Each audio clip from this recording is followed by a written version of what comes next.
बिस्मिल्लाहिर्रहमानिर्रहीम। एडवोकेट मलिक इरफान आपके साथ नई वीडियो में हाजिर हूँ। पाकिस्तान में सिगरेट टैक्स चोरी जो है इसके ऊपर IMF ने तशवीश का इज़हार किया है और IMF ने कहा है कि ये जो है बहुत सारा जो टैक्स है इससे कलेक्ट होना चाहिए, बट इसमें क्योंकि स्मगलिंग्स भी बहुत हैं, 2 नंबर सिगरेट्स भी बहुत ज़्यादा बनते हैं और इससे हेल्थ के ऊपर भी काफ़ी इश्यूज़ हैं।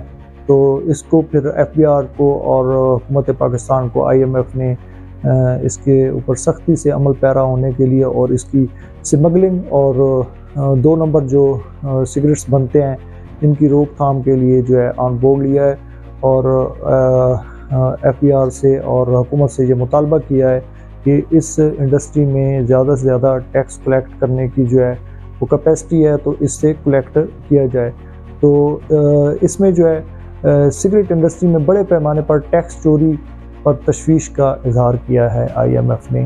तो इसका पस मंज़र ये है कि IMF के जानिब से पाकिस्तान में तंबाकू इंडस्ट्री में टैक्स चोरी के बढ़ते हुए रुझान पर तफाज़ात का इजहार किया है और इतलात के मुताबिक जो है मुल्क में बड़े पैमाने पर सिगरेट तैयार करने वाली जो कंपनीज़ हैं वो गैर कानूनी सिगरेट बेचने वाले अनासर सालाना अरबों रुपए के टैक्स हैं चोरी में वो इन्वॉल्व है।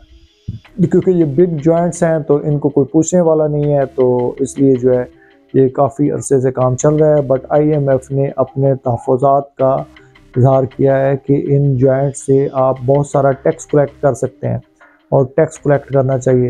तो हुकूमत पाकिस्तान को कहा है कि इसके ऊपर फौरी तौर पर कार्रवाइयाँ करे और गैर कानूनी जो कारोबार हैं सिर्फ मुल्की ख़जाने का नुकसान पहुँचा रहे हैं और सेहत को नुकसान पहुँचा रहे हैं, तो इसके ऊपर जो है टैक्स की चोरी जो है उसको, ये टैक्स की चोरी होती क्या है पाकिस्तान में जो सिगरेट इंडस्ट्री है में टैक्स की चोरी के तरीके हैं वो ये हैं कि स्मगल शुदा जो है सिगरेट्स मुल्क में गैर कानूनी तौर पर बरामद किए जाते हैं जाने वाली जो सिगरेट की बड़ी मकदार है टैक्स की अदायगियों किए बगैर जो है मार्केट में फ़रोख्त की जाती है।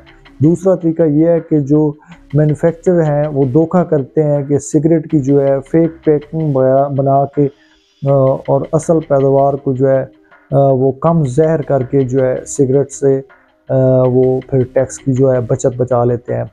इसके अलावा जैली स्टैम्प और लेबलिंग के ज़रिए से हुकूमत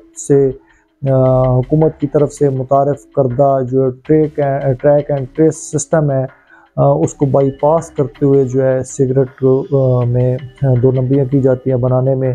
तो IMF ने तशवीश और मुतालबात किए हैं कि इसमें जो टैक्स में कमी है और जो टैक्स से जो लोग इसमें बचत हासिल कर रहे हैं उनके ऊपर क्रैक डाउन किया जाए और फिर जो अभी FBR ने इसके ऊपर क्रैक डाउन शुरू भी कर दिया है, तो ताकि ये है कि इनके ऊपर टैक्स कलेक्ट किया जाए। क्योंकि आम आवाम की जेब से तो ये टैक्स कलेक्ट कर लेते हैं फेक लेबलिंग के ज़रिए से, फेक टैक्स प्रिंट के ज़रिए से, लेकिन ये है कि आगे ये फिर हुकूमत को नहीं जा रहा होता, ये अरबों रुपए का फ्रॉड है।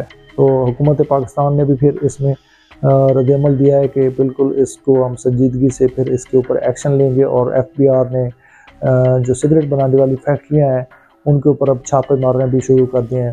तो ये मसला आवाम के लिए क्यों अहम है, तो मुआशी नुकसान जो है टैक्स की वजह से हुकूमत को सालानों अरबों रुपए का नुकसान हो रहा है और ये नहीं है कि हमसे नहीं ले रहे, ये हमसे लोग ले रहे हैं। ये इतने ताकतवर हैं कि हुकूमत इनसे नहीं ले पा रही। तो इसका जो है ना टैक्स इनसे कलेक्ट होना चाहिए। डेफिनेटली हमसे लेते हैं तो हुकूमत को देना चाहिए ताकि ये है कि वो फिर हम पे ऊपर लगे। लेकिन ये है कि अब देखना ये है कि FBR कितने हद तक कामयाब होती है। IMF को पता चल जाता है बट हमारे इदारों को पता नहीं चलता, तो ये भी एक बहुत बड़ा सवालिया निशान है। आपकी क्या राय है इसमें कमेंट्स में लिख दें। Thanks for watching. अल्लाह हाफिज़।